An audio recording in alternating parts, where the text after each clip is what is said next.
The Colorado Buffaloes lost one of their best players to the transfer portal. Should they be worried? I think a little bit.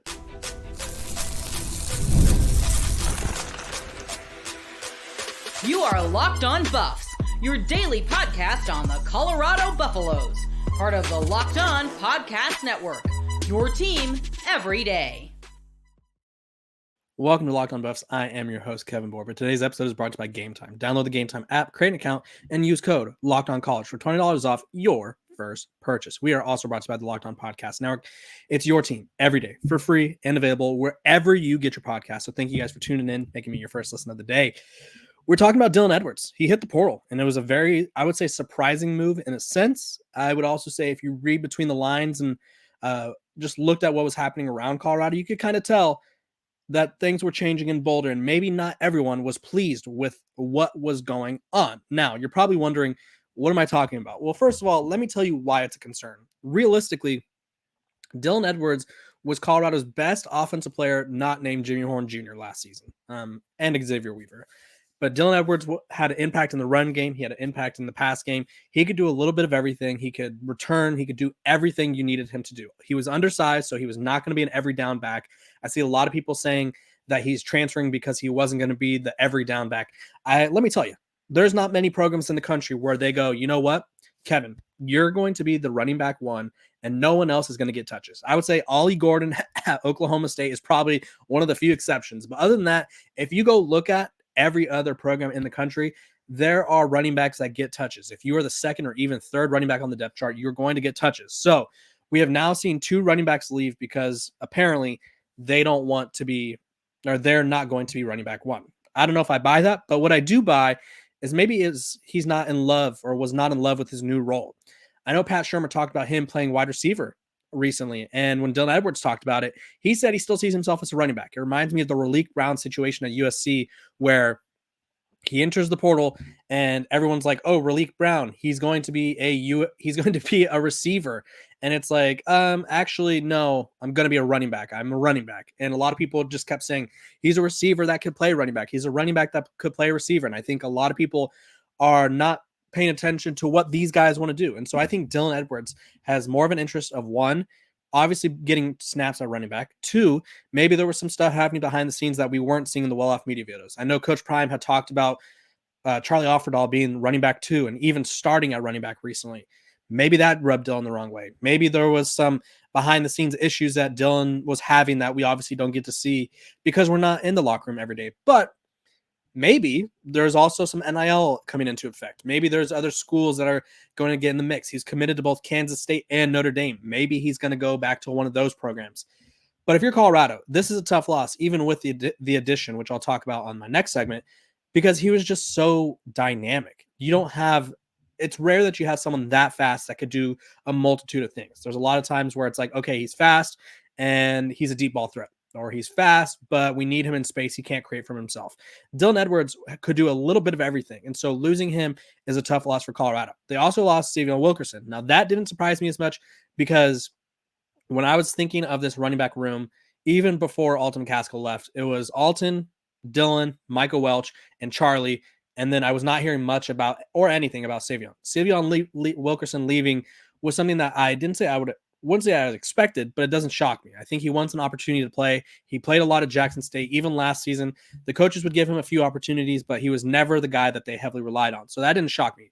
But Dylan Edwards leaving, a guy that Coach Prime had a relationship with, a guy that was one of the first commitments from Colorado, a guy that had a huge role last season, that's a pretty big issue. Now, does Colorado have a talent retention issue? I would say for the most part, no. I think a lot of the guys that they're losing, I would say indifferent about losing them. You look at majority of the portal players that are leaving Colorado, majority of them were either going to be rotational pieces, majority of them were not starters. Now, the guys that were starters like Savion Washington, you look at a guy like Dylan Edwards, you look at a guy like Jaden Milner-Jones, who probably could have had a key role this season. I think that hurts. I think there's sort of an issue with keeping all of the guys. Like, I think realistically, you can't lose Dylan Edwards. I think you have to do whatever you can to keep him. Now, if it comes down to an NIL thing, Colorado doesn't have the NIL savvy. They don't have the NIL ability at this moment to be like, okay, Dylan, you're talking about leaving. We'll pay you this amount of money. We'll pay you X dollars. There's a reason that upcoming dinner in Boulder is like $250 per seat or whatever it may be. They are trying to get their NIL funds up. And so if Dylan felt like he wasn't being compensated enough, then honestly, that's just one of those things. It happens all over the country. But if he wasn't thrilled with the scheme, if he wasn't thrilled with his role, I think that's a tough loss. I think Colorado's going to catch a lot of flack for losing Dylan Edwards. And if there's any player in this portal class where I'm like, you know what? They couldn't afford to lose him, I would say it was Dylan Edwards. Alton McCaskill, while I think he had a lot of talent, I do think we didn't get to see enough of him. He hasn't played a meaningful college football game since 2021. I hope he gets healthy, but realistically, we don't know what he was going to be. Even if he's balling out in practice, we don't know what he's going to be in the game situations. Dylan Edwards, we knew what he was.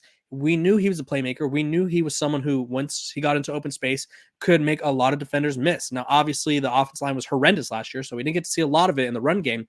But even then, we saw it against TCU. We saw it in spurts. And so I was expecting sort of a breakout year for him. And now if you're Colorado, you kind of have to go back to the drawing board a little bit. Even with the new addition in Dallin Hayden, you still have to go back to the drawing board and kind of figure out what this offense is, because Dylan Edwards was going to see snaps for receiver. So now it's like, okay, who kind of steps into that role? Who's someone that we could plug into the running back room that can also kind of figure things out and maybe replace Dylan Edwards, replace the production that they lost. But I would say of all the players in the portal that Colorado has lost, Dylan Edwards is by far the biggest loss. You guys comment below who you think the biggest loss is, if it's Dylan Edwards, if it's someone else. Let me know what you think, and we could discuss in the comment section.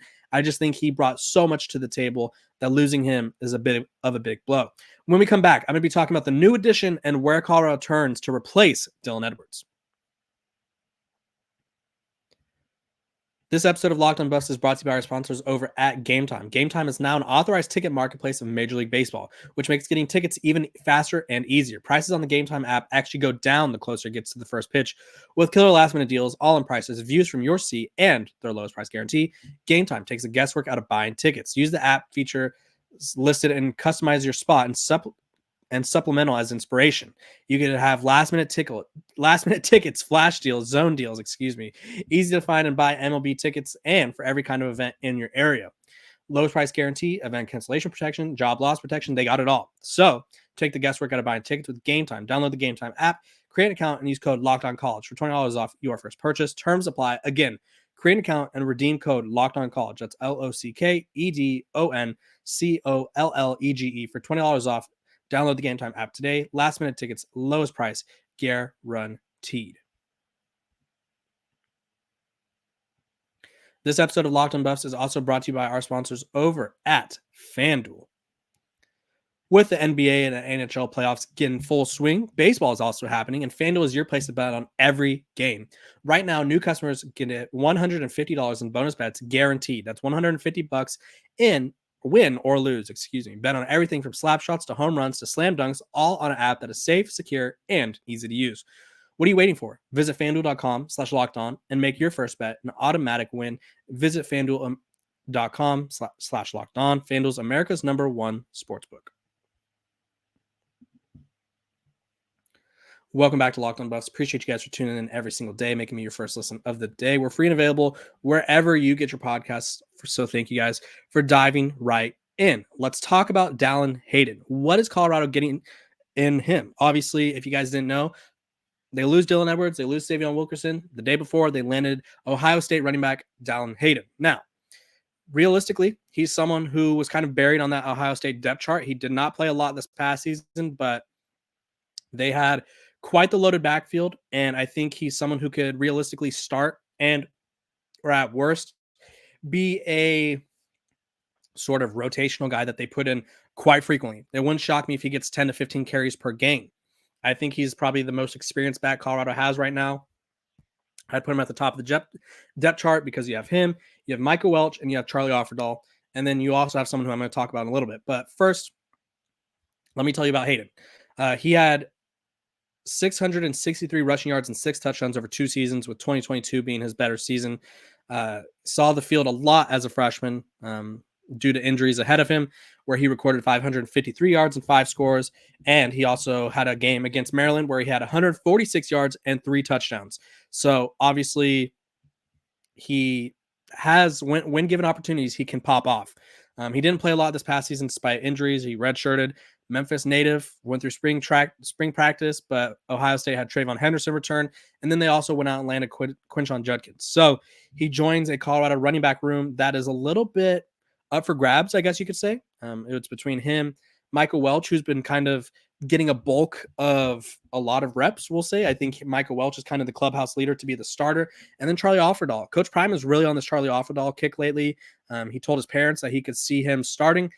He told the coaches and the team that Charlie is the second team running back until he says otherwise. Whether that was an issue stemming from the other running backs, I guess we'll find out. But I look at this running back room, and I still think they need someone else. Now, they're in the mix for Mississippi State commit Rashad Amos, who comes over from Miami of Ohio, who comes over from South Carolina. So obviously he's a well-traveled back, but he's a back that I think has a lot of talent. And I think he's a running back that I talked about a few months ago. If you guys don't remember me talking about him, he had 210 carries for 1,075 yards, 13 scores this past season, which was his best season of his career. Prior to that, he had 20 carries for 106 yards. So he exploded out of Miami of Ohio and is looking to get back at the Power 5 level. If I'm Colorado, I go out and get Penny Boone, whoever it may be, which Penny Boone has already narrowed it down to Georgia and Kentucky. So look for Rashad Amos to be that other Colorado back. He's on a visit, I think, this weekend, or he visited last week. I forgot what it was. But he's visiting Colorado or visited Colorado. And realistically, this is a major area of concern for Colorado. They need more experience. I also think that a lot of people are forgetting about Cameron McKell, the 4-star athlete who's in their class that will be joining in fall camp. He's someone who I think could come in right away, make an impact at running back. I don't know if you want to have your running back room being sort of carried by 2 freshmen, but Dallin Hayden, he's powerful. He's got some speed. I think he could be someone who starts right away for Colorado. I think Michael Welch obviously kind of made a name for himself this spring. I think him enrolling early gave him an advantage. I think him enrolling early kind of solidified a role for himself. And I also think Charlie Offerdahl, while I don't think he's going to be a contributor, I think he's someone that Colorado can rely on if needed. If your running back room is solely consistent on Charlie Offerdahl game plays, I think there's some issues there. But this Ohio State addition is someone that I really think Colorado should be happy about. I still think losing Dylan Edwards is a big blow, but getting someone like Dallin Hayden is a big deal. I would like to see them get another transfer portal back, but again, you have to go one step at a time, and I realistically think that this Colorado running back room, work in progress, but it's looking much better than I guess people would give them credit for, and I do think it'll be interesting to see who they add next, if they add anyone next, and where Cameron McKell kind of goes, because I know he was someone that was projected as a wide receiver, safety, running back, can do a little bit of everything. Does this specifically, do all these moves sort of slot him into the running back role until next season? What does his role look like when he gets to camp? We'll just have to wait and see. But it's getting really interesting in that running back room. I still think they need to add another addition. Like I said, I still think they need to touch on the linebacker room. I still think they need to add another corner. So this team is a work in progress. I do think that they're making some positive additions, but again, work in progress. We'll put it that way. When we come back, I'm going to be talking about this departure problem. Is it really a problem, or are people blowing it out of proportion? Because I feel like there's a little bit of a difference and a little bit of a semblance of a problem, but also a lot of people are getting a little too antsy about it. This episode of Locked on Buffs is brought to you by our sponsors over at Monopoly Go. I've been told I'm a competitive person, and I think that's okay. We all have a competitive side. We all do. My competitive side is a big fan of Monopoly Go. I'm sure you've heard of it. It's been downloaded over 150 million times. It's a great twist on Monopoly where you play on not one, but hundreds of Monopoly boards in crazy locations, building up amazing cities that bring you big money. But the best part is messing with my friends. I can charge them rent on my iconic properties, just like classic Monopoly, but I can also heist their vaults of riches for myself. And the leaderboard shows me who the biggest Monopoly tycoon is. But it's not just my competitive side that loves it. You can team up with friends and people all around the world in time tournaments to earn huge rewards. So get in the game and join your friends. Download Monopoly Go now for free on the App Store or on Google Play. Welcome back to Locked on Buffs. Appreciate you guys for tuning in every single day, making me your first listen of the day. Free and available wherever you get your podcasts. So make sure to like, subscribe, follow, all that jazz. We are talking about departure problems for Colorado. Is it a problem yet? I would say no. It's not a big problem. It's something that could be a problem. Hear me out. A lot of the players that Colorado has lost, I don't think they were going to have an impact. But I do think the quality of players that they are starting to lose is hurting a little bit. Now, you're probably wondering, how can they have a problem but not have a problem? Let me explain. I'm looking at the 35 guys that are currently in the portal for Colorado. And I look at them and I'm like, you know what? Or the 35 guys that they lost in the portal. Some of them are committed already. And I look at them and it's like, okay, I see where people may see that there's like a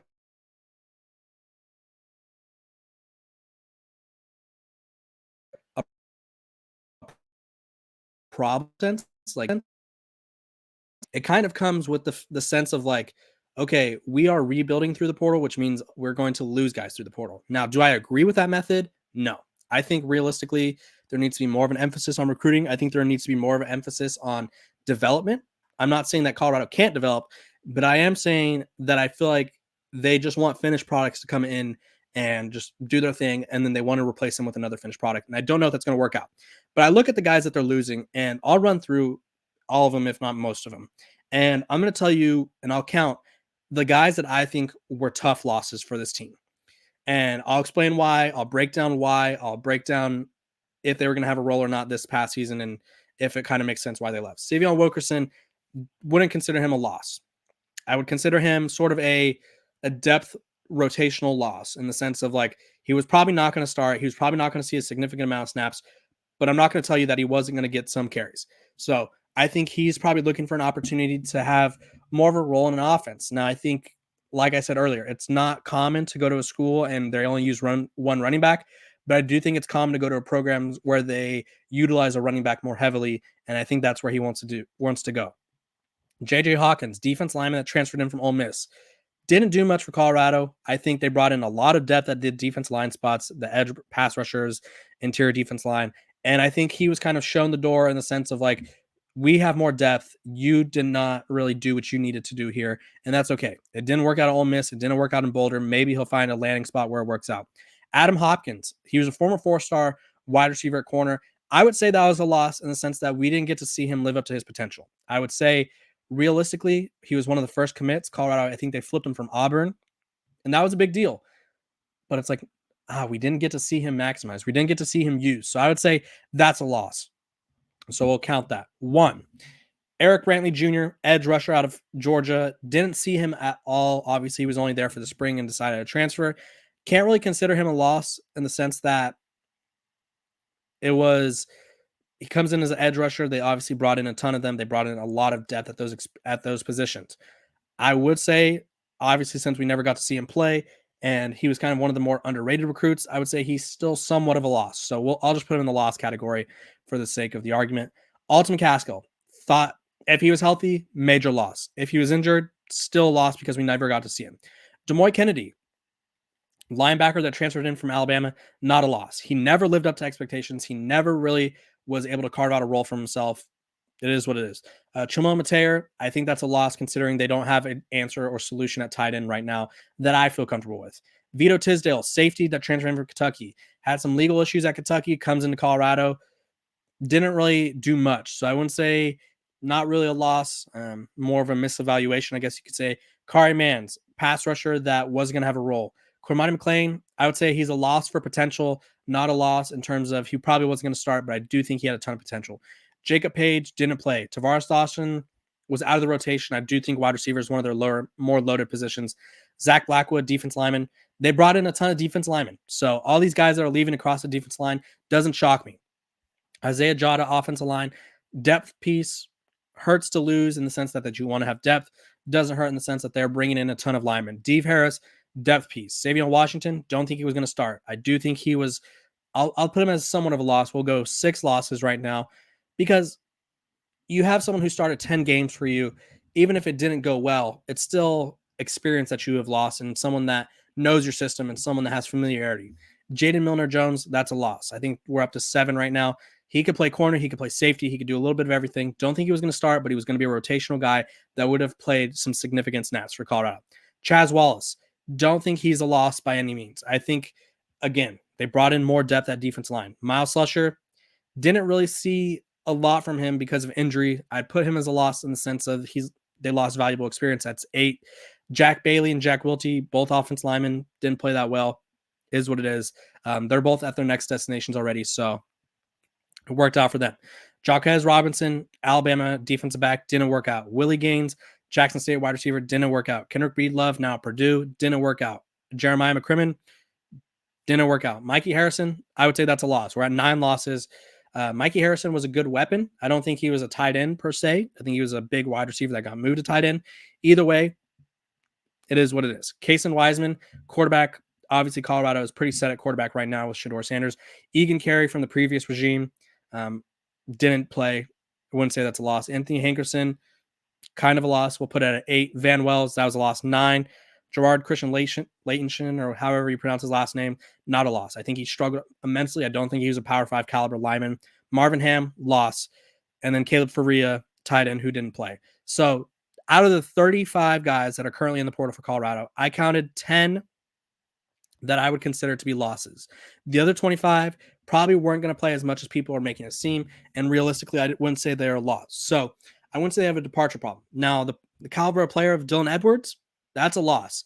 I think some of the guys that they're losing are big deals. Now, I wouldn't say it's an overall like we need a panic and Boulder situation, but if they continue to lose guys of the Dylan Edwards caliber, that's when I would sound the alarms. But as of right now, let's just see what they bring in, because they might bring in more talent than what they brought or what they're losing out, and it may just be one of those things where it's like you lost 35 guys with 20 of them that weren't going to contribute, and you brought in 11 contributors. That's a pretty good equation. I would feel like that's a pretty big trade-off, but we just have to wait and see. You guys comment below how many losses you think Colorado has thus far, where it's like, I think that guy was going to have a role. Comment below what you think. Appreciate you guys for tuning in every single day to Locked On Buffs, making me your first listen of the day.